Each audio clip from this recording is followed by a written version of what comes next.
Students, good morning all of you. Dear students, आज का जो मेरा टॉपिक है NCERT math class 10 chapter 5 arithmetic progression समांतर श्रेणी एक्सरसाइज 5.1 का पार्ट 1 है। तो चलिए सीधे हम टॉपिक पे आते हैं। और बहुत ही इम्पोर्टेंट चैप्टर है और इजी भी है। और इसका इंट्रोडक्शन जो था वो सब इसके प्रीवियस वीडियो को मैं लोड कर चुका हूँ, वहाँ से आप डिस्क्रिप्शन में जाके देख सकते हैं, जिसका लिंक मैं इस वीडियो के डिस्क्रिप्शन में डाल दूंगा। चलिए देखिए, इसमें निर्देश दिया है निम्नलिखित स्थितियों में। क्वेश्चन नंबर पहला, निम्नलिखित स्थितियों में से किन स्थितियों में संबद्ध संख्याओं की सूची एपी में है और क्यों है।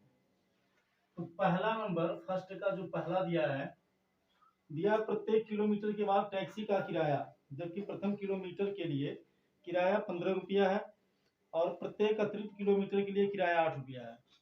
तो बताइए एपी में है कि नहीं है। देखो, कहने का मतलब है गाड़ी में बैठेगा, मान लो ये गाड़ी है, ये मान लीजिए गाड़ी है, गाड़ी में बैठेगा और जैसे ही मान लो ए पे बैठा और बी पे पहुंच गया और 1 किलोमीटर जब ये चलेगा तो इसके लिए इसे कितना देना है, इसके लिए इसे 15 रुपया देना है। उसके बाद प्रत्येक किलोमीटर के लिए जैसे सी पे पहुंचा तो 8 यहाँ देगा, फिर सी से जब डी पे पहुंचेगा 1 किलोमीटर, मान लीजिए ये जो बिंदु है ये बी सी डी जगह है, स्थान है।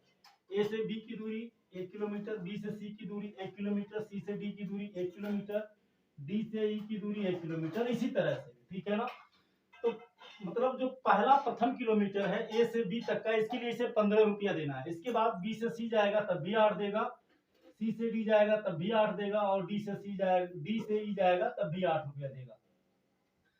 तो कहने का मतलब है कि मेरा जो पहला है यानी जो प्रथम पद है, ठीक है ना, जो प्रथम पद है, ठीक, जो समांतर श्रेणी का प्रथम पद है, ये कितना है, ये 15 रुपया है। इसके बाद कितना हो जाएगा, जब सी पे पहुंच जाएगा तो कितना मिल जाएगा, 23 रुपया मिलेगा, देना पड़ेगा।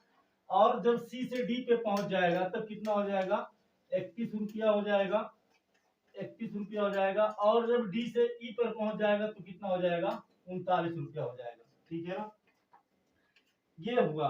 अब आपको बताना है ये समांतर श्रेणी में है या नहीं है। देखिए यहां अगर हम इसका सर्वांतर निकालें तो आप देख सकते हैं, अगर 23 में से, क्योंकि समांतर श्रेणी में कोई भी श्रेणी समांतर श्रेणी में तब होती है जब उनके बीच सभी पदों का अंतर समान हो, यानी सर्वांतर समान हो, कॉमन डिफरेंस समान हो। तो कहने का मतलब अगर यहाँ हम डी का मान निकालें तो यहाँ 23 से 15 जाएगा तो 8 बचेगा। इसी तरह से इसके बीच अगर निकालें तो 31 से 23 जाएगा तब भी क्या मिलेगा, 8 मिलेगा। और यहाँ आप देखिए अगर 39 से 31 को घटाएं तब भी 8 मिलेगा। तो हर जगह आप देख सकते हैं डिफरेंस समान है, तो इसलिए ये समांतर श्रेणी में है। इसका आंसर हो गया समांतर श्रेणी में है। क्यों है, क्योंकि सर्वांतर समान है, इसलिए यह समांतर श्रेणी में है। बात समझ में आ गई। दूसरा नंबर दिया है, जो पहले का दूसरा है, दूसरे नंबर में क्या दिया है, किसी बेलन में उपस्थित हवा की मात्रा जबकि वायु निकालने वाला पंप प्रत्येक बार बेलन की शेष हवा का 1/4 भाग निकाल देता है। तो मान लीजिए ये बेलन है, ये मान लीजिए बेलन है, ठीक है ना, ये बेलन है, ठीक है, क्या है, बेलन है। इसमें जितनी हवा भरी है तो ये हवा किसमें आएगा, बेलन के लंबाई चौड़ाई ऊंचाई तीनों में आएगा, यानी बेलन के आयतन में आएगा। तो मान लीजिए माना कुल आयतन कितना है, v है। तो पहला जो पद हो जाएगा v हो जाएगा। अब इसके बाद कह रहा है जिस पंप से हवा बाहर निकाला जा रहा है 1/4 निकाल दिया जा रहा है, तो v से, ठीक है ना, ये हमारा क्या हो गया, ये हमारा हो गया प्रथम पद, यानी a बराबर v हो गया। अब कह रहा है 1/4 निकाल दिया जा रहा है, तो v में से 1/4 को जब हम निकालेंगे, ठीक है ना, 1/4 भाग निकाल दिया जा रहा है, तो v का 1/4 कितना होगा, इसे v का 1/4 तो बराबर हो जाएगा v गुणे का मतलब गुणा हो जाएगा 1/4 बराबर हो जाएगा v/4। बाहर निकल जाएगा, तो बाहर निकालने के बाद शेष क्या बचेगा, यहाँ लिखो, इसलिए शेष शेष हवा, इतनी हवा निकल जाएगी। बात समझ में आ रही है ना। आयतन का 1/4 बाहर निकल जाएगा, तो शेष हवा कितना बचेगा। पहले हवा क्या था, V था, आयतन में ही तो रहेगा, तो V था, V में से V/4 निकल गया, तो कितना बचा। इसका अपन वन करके क्रॉस मल्टीप्लाई करेंगे तो हमें मिलेगा 4V - V अपान 4। अब 4V से V जाएगा तो 3V अपान 4, ठीक है ना। इसके बाद में इतना बचेगा। अब ये इतना बचेगा, अब इसका फिर 1/4 निकालेगा। जब इसका फिर 1/4 निकालेगा, यानी कि इसलिए 3V का 1/4 तो बराबर हो जाएगा 3V/4 इंटू 1/4। तो कितना हमें मिल जाएगा, हमें मिल जाएगा, ये हो जाएगा 3V और 4 का गुणा 4 में हो जाएगा, कितना हो जाएगा 16, ठीक है ना। यानी कि इसलिए शेष हवा कितनी हवा बचेगी, तो कितनी हवा थी, हवा था 3V/4 में से निकल गया कितना 3V/4 3V/16 निकल गया, तो 16 और 4 का एलसीएम 16 होगा, और 16 में 4 का भाग देंगे तो 3 आएगा, 3 का गुणा 3 में करेंगे तो 9 हो गया, ठीक है ना। तो 16 में 4 का भाग देंगे तो 3 आएगा, तो 3 का गुणा 3 में करेंगे तो 3 त्रिक 9, ये भी हो गया माइनस, ठीक है ना। अब 16 में 16 का भाग देंगे 1 आएगा, 1 का गुणा 3 में करेंगे तो 3V, तो 9 से 3 निकल जाएगा, ठीक है ना। तो कितना बचेगा, तो ये मिलेगा हमें 9 से 3 निकल जाएगा, तो कितना मिलेगा, तो हमें मिल जाएगा 3 त्रिक 9 में से 3 जाएगा तो हमें मिलेगा 6V अपान 16। अब देखिए क्या ये समांतर श्रेणी में है। अगर V में से हम 3, अब देखो, अब हम इसका सर्वांतर अगर निकालें, क्योंकि समांतर श्रेणी में तब होगा जब सर्वांतर समान हो। तो अगर हम 3V/4 में से V को निकालें और यह बराबर आ जाए इसके 6V/16 माइनस 3V/4, अगर यह बराबर आ गया तो जान लीजिए समांतर श्रेणी में, नहीं आया तो जान लीजिए नहीं है। कैसे, देखिए जैसे मान लीजिए 2 है, 4 है, 6 है, अगर समांतर श्रेणी में होगा तो 4 - 2 बराबर होगा 6 - 4, 4 में से 2 जाएगा 2 बराबर 2। अगर समांतर श्रेणी में होगा तो, और नहीं होगा तो समान नहीं आएगा। अपान 1 कर देते हैं तो जाएगा हमारा, हो जाएगा ये हो जाएगा 3 का गुणा में 3V minus 4V upon 4 is equal to हो जाएगा 16, 4 का गुणा करेंगे तो जाएगा 24, 16 में 16 का भाग देंगे 1 आएगा, तो हो जाएगा हमारा कितना 1V, 1 का गुणा 6 में करेंगे तो 6V माइनस 16 में 4 का भाग देंगे 4 × 3 = 12V। अब देखिए 4V में से 3V निकलेगा तो -1V/4 बचेगा, बराबर। और 12 में से जब 6 जाएगा तो कितना बचेगा, -6V/16, ठीक है ना। अब इसको अगर हम काटे तो 2 × 3 = 6, 2 × 8 = 16, तो हमें मिलेगा -1V/4 बराबर मिलेगा -3V/8। ये बराबर है, नहीं है, तो ये समांतर श्रेणी में नहीं है, ठीक है ना।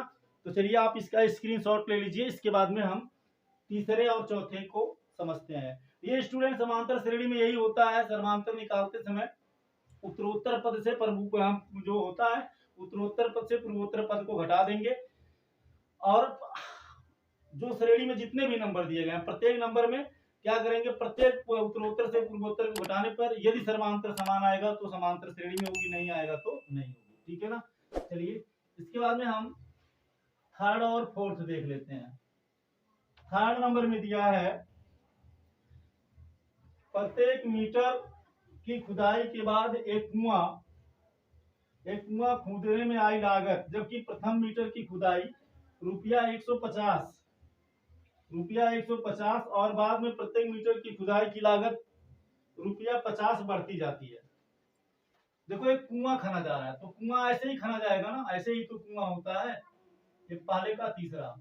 तो जब पहला मीटर खना जाता है, पहला मीटर जब खना जाता है कुआं, ठीक है ना, मान लीजिए ये 1 मीटर हो गया, तो इसकी लागत ₹150 है। इसके बाद जैसे जैसे नीचे जाएंगे तो 50-50 रुपया क्या होगी, बढ़ती जाएगी, 50-50 रुपया क्या होगा, बढ़ता जाएगा। बात समझ में आ रही है ना। जैसे जैसे और नीचे जाएंगे खनते हुए 50-50 रुपया लागत क्या होगी, बढ़ती जाएगी। ठीक है ना। तो यहाँ आप देख सकते हैं पहला 150 हो गया, और जब यहां से खन करके यहां पहुंचेंगे तो कितना हो जाएगा 200, फिर जब यहां पहुंचेंगे तो कितना हो जाएगा 50 रुपया फिर बढ़ गया, फिर जब यहां पहुंचेंगे तो 300 हो जाएगा, फिर 1 मीटर खनेंगे तो 350, इस तरह से। ठीक है ना। तो अगर यहाँ हम डी निकालें, सर्वांतर निकालें, ठीक है ना, डी बराबर डिफरेंस, कॉमन डिफरेंस, तो 200 में से ये उत्तरोत्तर है, 200 का पूर्वोत्तर 150, तो 200 में से 150 को अगर हम घटाएं तो 50 आएगा। ठीक है। इसी तरह से अगर 250 में से 200 को घटाएं तब भी 50 आएगा। इसी तरह से अगर 300 से 250 को घटाएं तब भी 50 आएगा। इसी तरह से अगर 350 से 300 को घटाएं तब भी कितना आएगा, 50 आएगा। तो आप देख सकते हैं हर जगह जो कॉमन डिफरेंस है, ठीक है ना, हर जगह कॉमन डिफरेंस यानी जो डी का वैल्यू है ये हर जगह 50 आ रहा है, तो ये समांतर श्रेणी में है। ठीक है ना। क्योंकि समांतर क्या है, समान है, इसलिए समांतर श्रेणी में होगा। ठीक है। चलिए चौथा नंबर देख लेते हैं। कह रहा है प्रत्येक खाते में प्रत्येक वर्ष मिश्रधन जबकि रुपया 10,000 की राशि 8% वार्षिक ब्याज की वजह से चक्रवृद्धि ब्याज जमा की जाती है। तो मिश्रधन देखो, मिश्रधन को हम व्यक्त करते हैं ए से, और ये बराबर होता है P into R into P, sorry, ये बराबर होता है P into 1 plus R by 100 to the power N. तो अगर हम पहले वर्ष के लिए मिश्रधन निकालें, पहले वर्ष के लिए मिश्रधन, तो मिश्रधन यानी ए बराबर A for amount, amount means मिश्रधन होता है। तो पी का मान कितना दिया है 10,000, तो 10,000 हो गया, गुणे 1 प्लस आर का मान कितना दिया हुआ है, आर का मान दिया हुआ है 8, तो हो गया 8/100 पर पावर 1। ठीक है ना। इसी तरह से अब हम निकालते हैं दूसरे वर्ष के लिए, दूसरे वर्ष के लिए मिश्रधन ए बराबर, ठीक है ना, तो हो जाएगा 10,000 गुणे 1 प्लस 8/100 पर पावर 2। इसी तरह से हम निकालें तीसरे वर्ष के लिए, तीसरे वर्ष के लिए मिश्रधन ए बराबर हो जाएगा 10,000 गुणे 1 प्लस कितना आर का मान 8/100 पर पावर 3। क्या ये तीनों मान समान आएगा? देखिए इसमें कॉमन क्या है, ये तो बराबर है ना, लेकिन ये पावर धीरे धीरे बढ़ता जा रहा है। ठीक है ना। तो ये सर्वांतर समान इसका नहीं आएगा, इसको आप जब सॉल्व करोगे तो इनमें काफी डिफरेंस आएगा, एक समान अंतर नहीं आएगा। तो इस तरह से हम कह सकते हैं कि ये भी समांतर श्रेणी में नहीं है, क्योंकि इसको जब आप सॉल्व करोगे ना, तो सॉल्व करने के बाद आपका ऐसे ये है ना, ये आपका आएगा 10,000 गुणे हो जाएगा कितना, हो जाएगा 108 गुणे 108/100 गुणे 100, 1 2 3 4 1 2 3 4। अब 108 का गुणा आप 108 में करोगे, ठीक है ना। सॉरी, ये दूसरे वाला आया। अब पहले वाला जब आप निकालोगे तो ये आपका दूसरा हो गया। जब पहला वाला निकालोगे तो हो जाएगा 10,000 गुणे 108 बटे कितना हो जाएगा 100 हो जाएगा।